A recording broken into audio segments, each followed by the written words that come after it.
Saudara mahasiswa, kita berjumpa kembali dalam mata kuliah metodologi penelitian.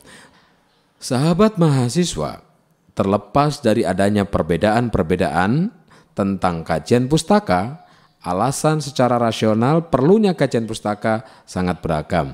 Di antaranya, pertama adalah membatasi masalah penelitian.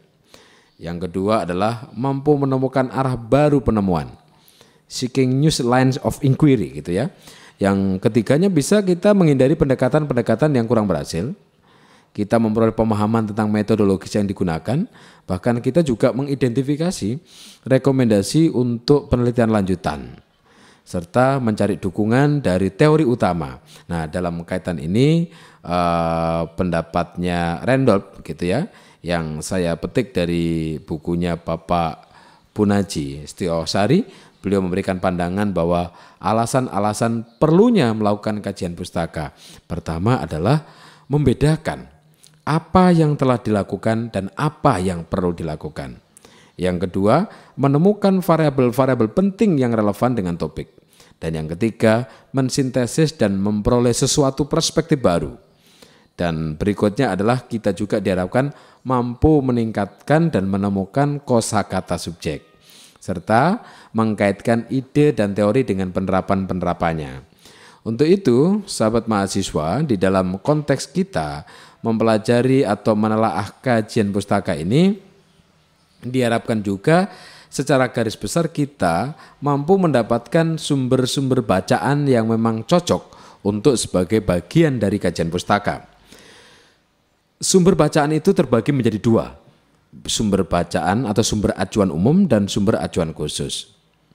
Teori-teori dan konsep-konsep yang melandasi kajian pustaka itu pada umumnya dapat ditemukan dalam sumber acuan umum.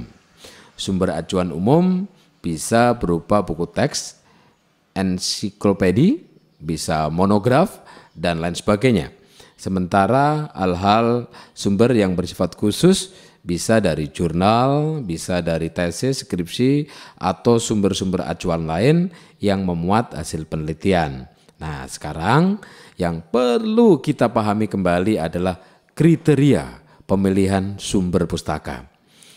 Untuk menilai sumber-sumber pustaka yang akan kita pakai sebagai acuan dalam tinjauan kepustakaan, tentu seorang peneliti dapat menggunakan sebuah kriteria. Yang pertama adalah ketepatan. Jadi meneliti itu harus tepat. Sumber pustaka yang menjadi pijakan pembahasan yang kita pilih harus memiliki kriteria yang tepat. Artinya sumber tersebut dipilih sesuai dengan derajat kesesuaian antara masalah dan sumber pendukungnya. Misalnya, jika penelitian dalam suatu penelitian mempertanyakan masalah hubungan antara kecemasan dan hasil belajar, maka tentu sumber pustakanya harus berkaitan dengan kecemasan dan hasil belajar. Jika seorang peneliti ingin memverifikasi pengaruh strategi pembelajaran dengan hasil belajar, maka referensi yang dikaitkan adalah tentang strategi atau modelnya dengan hasil belajar, bukan yang lain-lain.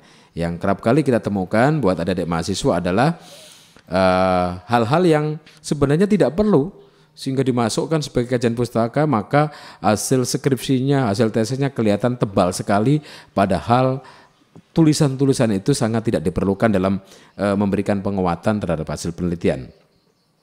Yang berikutnya, syarat memilih sebuah sumber acuan adalah kejelasan. Kejelasan ini sangat terkait dengan apakah Anda sebagai seorang peneliti, sebagai seorang penulis dapat memahami benar hal-hal yang menjadi perhatian Anda. Dalam hal ini, tentu Anda harus memahami masalah atau variabel penelitian, karena kejelasan sebagai sifat variabel yang berhubungan dengan the nature of substance tersebut perlu dikupas secara mendalam.